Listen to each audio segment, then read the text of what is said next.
There are still places in this world few have been. Remote frontiers, unknown to the rest of the world. I've always been fascinated with the edges of a map and the secrets they hide. Since before I can remember, I'd always dreamed of making it to the Arctic Ocean, and I knew a way to get there.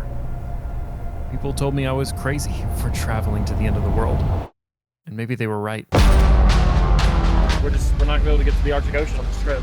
I don't know if I really want to do this. Not in this visibility. Left sort of stuck, so we didn't declare an emergency.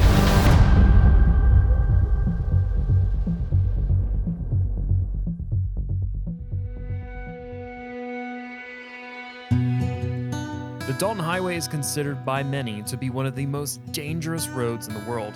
It's a remote 414-mile route from Fairbanks to Deadhorse, which lies on the northern coast of Alaska. Built in 1974, it was named after engineer James Dalton, a lifelong Alaskan who helped construct the distant early warning line. The Dalton Highway is known for freezing temperatures as low as -82 degrees Fahrenheit, constantly changing road conditions, and a high risk of avalanches.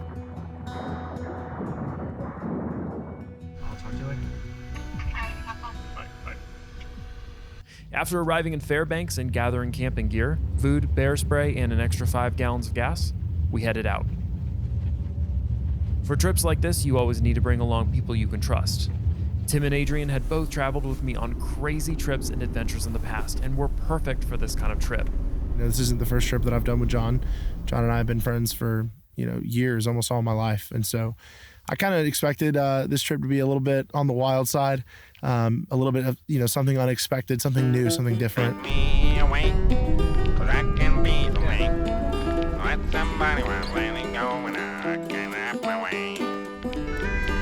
I think when John first told me about this trip, I didn't really know what to think because, there's just not much that you can find out about Dalton Highway.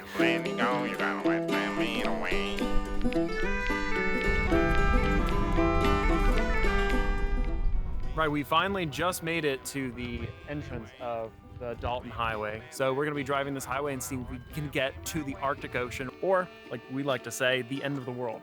Excited to see what this trip brings us. So let's get started.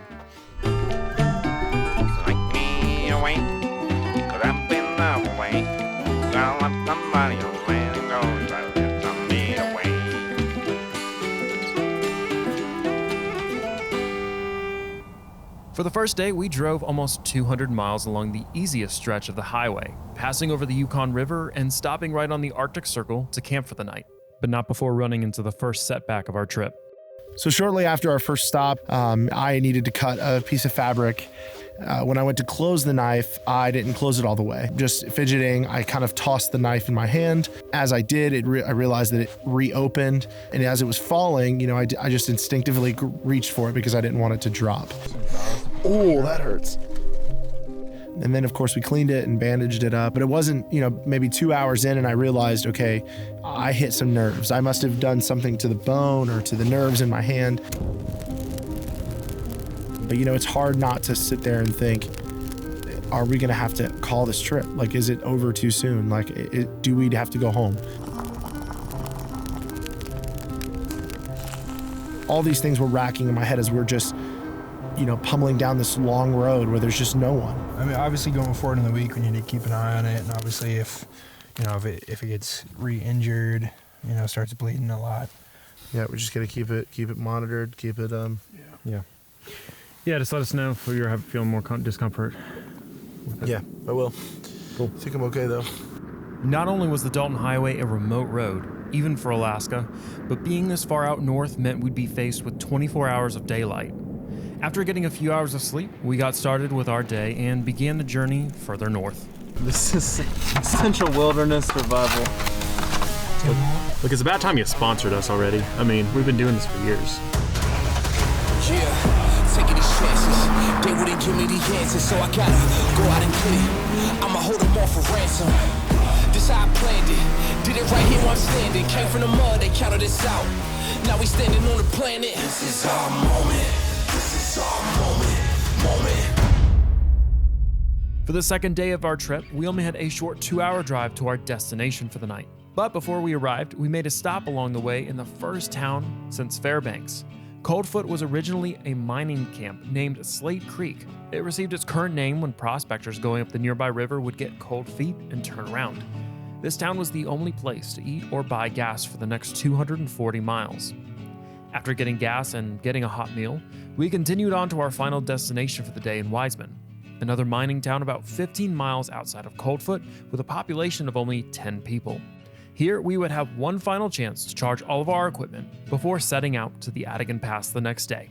It's very fascinating to me coming to some of these small out-of-the-way towns and even just seeing like the little bit of culture and funny kind of things they have here, and that makes you wonder more about the people that are here and the way of life here. You can tell that people out here are just living very simply, living off the land, and it's just really cool to be kind of tucked away in a little neat kind of nook of a place like this. It's the post office. You know, I think people here really appreciate just the peace that the land brings, the isolation that they have, and the ability to just get away from the rest of the world. And I can totally understand that. You know, I think it takes a special kind of person to live out here, and I really admire the people that have chosen to come out here and just live right next to the river. It's cool to get to stop along these ways in this journey to the Arctic Ocean. We've experienced more than we thought we would to this point on the Dalton Highway, so I'm excited to kind of see what happens. But we're gonna sit here, we're gonna enjoy this cabin for the day before we move on to Galbraith Lake tomorrow.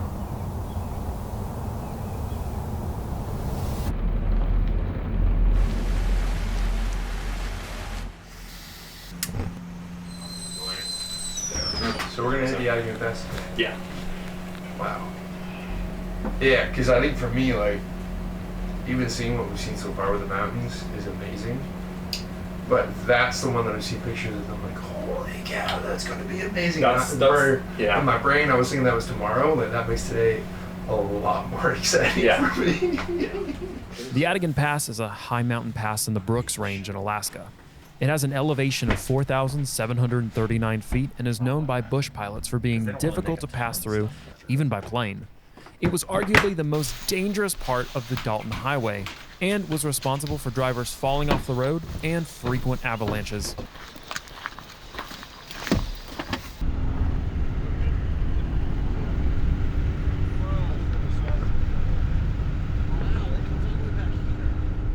Ooh, we're going up that?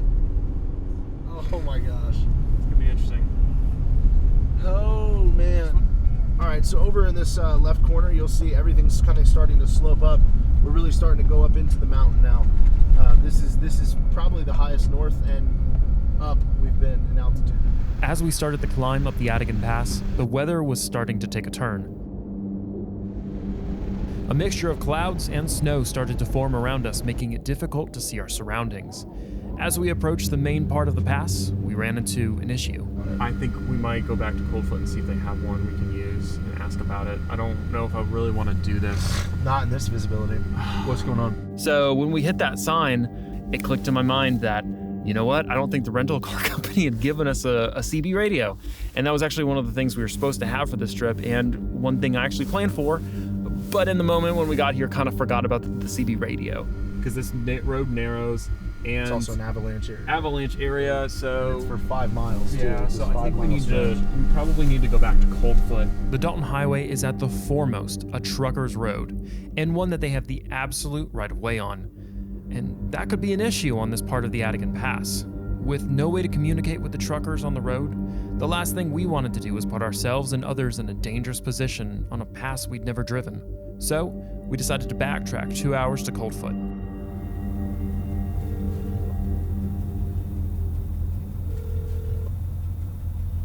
I'm sorry I missed your phone call. Please leave a message.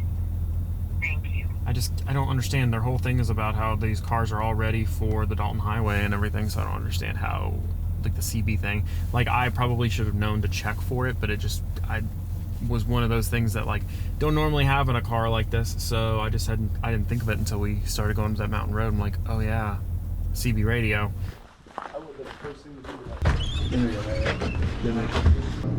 Through the pass this morning and realized that our rental car company forgot to give us our CB radio.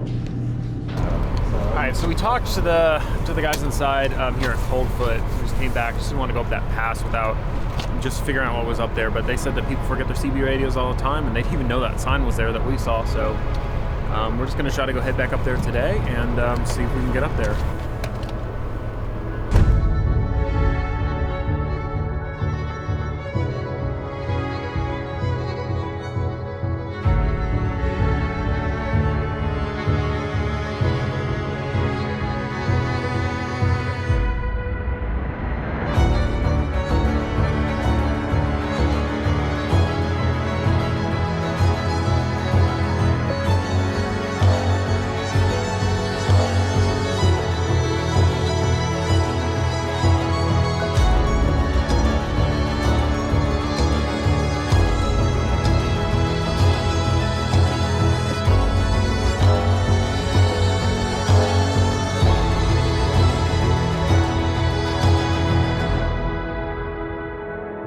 I think for me, just my first impressions of seeing those mountainous regions, I was just kind of awestruck. I really intentionally did not grab a camera at first and just looked around. Going down and just to the valley and just sitting there and looking up at the mountains and taking that moment to put down the camera and just kind of enjoy the view. Because that's a lot of time, a lot of times we don't get to just do that when we're filming these projects because it's trying to make sure we get all the shots. It's a place that you look at and recognize, I probably will never in my life see anything like this ever again. And that's a really humbling thing to think, that you're able to even experience something of that magnitude. Now that we had successfully gotten through the Atigun Pass, we headed further north to camp for the night at Gilbert Lake. But on the way, we received a message from Dead Horse. We ran into a little bit of service back there, and I got an email from Dead Horse with the shuttle service that's taking us to the Arctic Ocean. The email said they just need me to call them, so I don't know. Who knows? Dead Horse was essentially an oil field, and one that had enhanced security measures in place. To get to the Arctic Ocean, you had to get security clearance and take a shuttle to the ocean. I'm gonna give them a call here. We had received this message back in Coldfoot, but hadn't seen it until this point. Out here, hours from any semblance of cell service, we had to call through a satellite phone. The shuttle's not gonna be open while we're here. They had to close it down. So, something about the weather, or they just had to delay the opening, partially because of weather, partially because of COVID. It's not. We could go to Dead Horse, but there's no shuttle for us to get to the Arctic Ocean. So,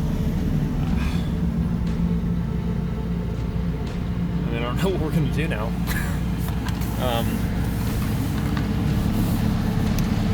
Yeah, we're gonna have to figure it out. We're not gonna be able to get to the Arctic Ocean, I guess, on this trip.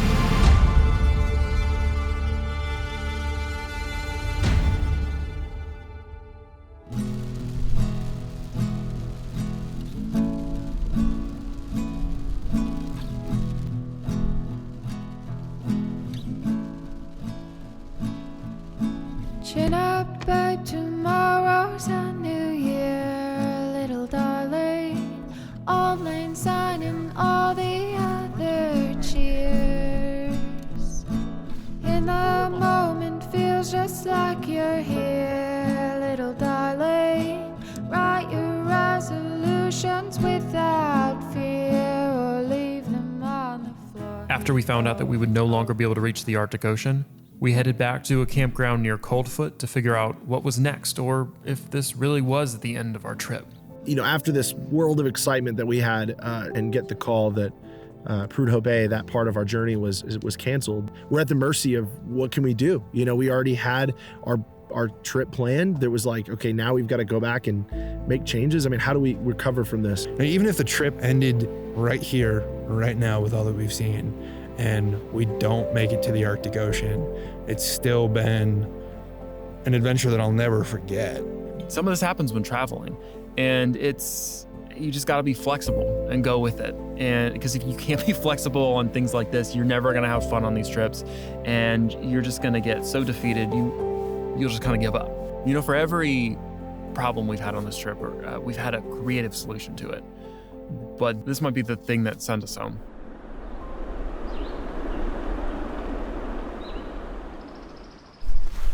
All right, so we just found out this morning that we can get to the Arctic Ocean, but we're gonna have to drive all the way back to Fairbanks fairly quickly and catch a flight.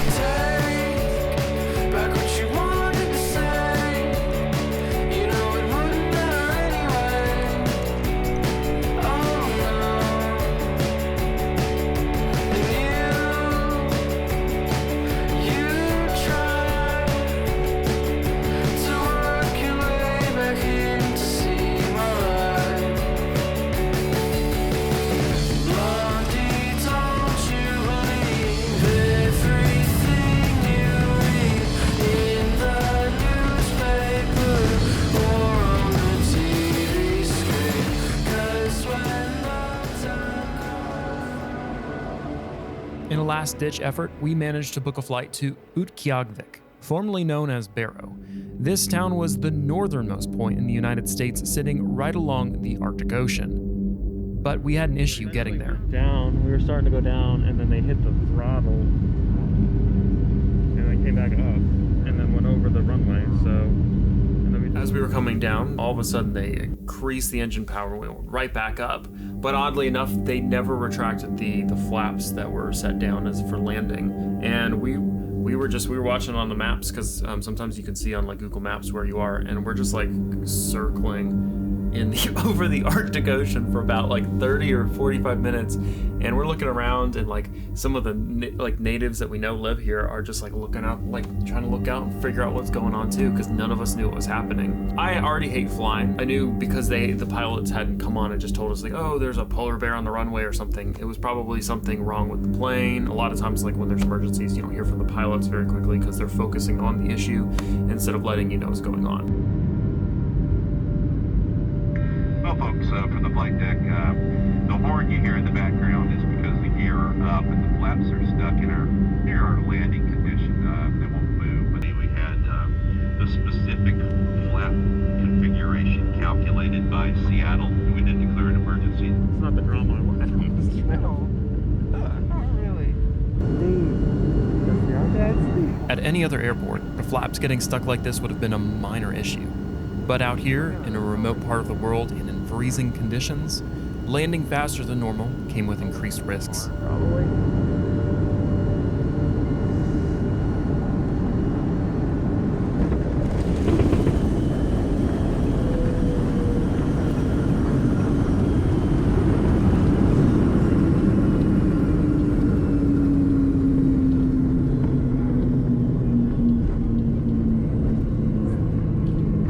Thankfully, they stopped in time and we landed safely and got off the plane.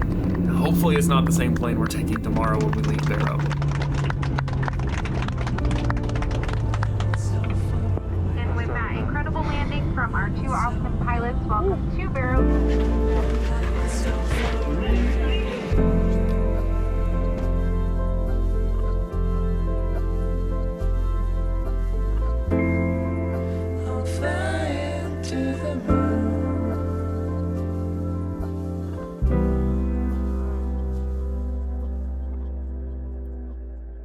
After getting through the airport, we met up with our guide, Mike. Mike said that we would recognize him because he would only have one leg and he would have a polar bear tooth hanging around his neck. So I think all of us were a little bit nervous and kind of like, what are we really walking into? What are we getting ourselves into? But Mike was such a really great pleasure to work with and to be with. In Utqiaġvik, it's strongly recommended to have a guide to take you around. And with polar bears wandering through the town at times and the barely maintained roads, we're glad we found him. This remote town was only accessible by plane or boat, and the prices reflected that. Here in Barrow, a gallon of milk costs around $10, and half a watermelon costs around $35. The Alaskan natives here lived off of whale and other animals native to this area. For other supplies, it was oftentimes cheaper to fly back to Anchorage and get groceries there. After getting the tour of the town and a historical background of how the people live out there, we began the journey out to the northernmost point in the US and our final destination of the trip, the Arctic Ocean.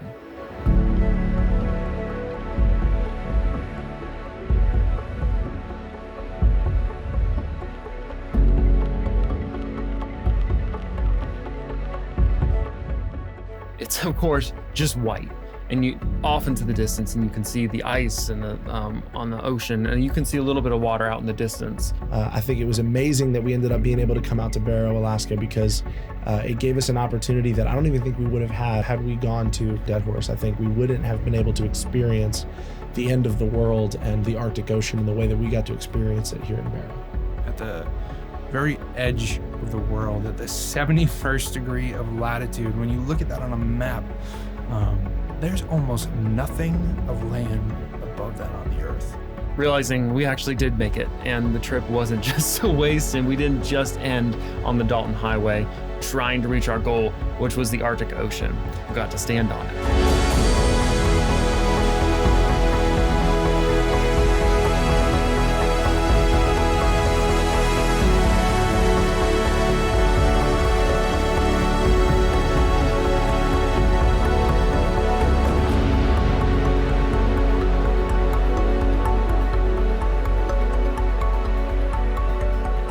this trip was amazing. I can't wait to see how this video turns out and see where the next adventure takes us.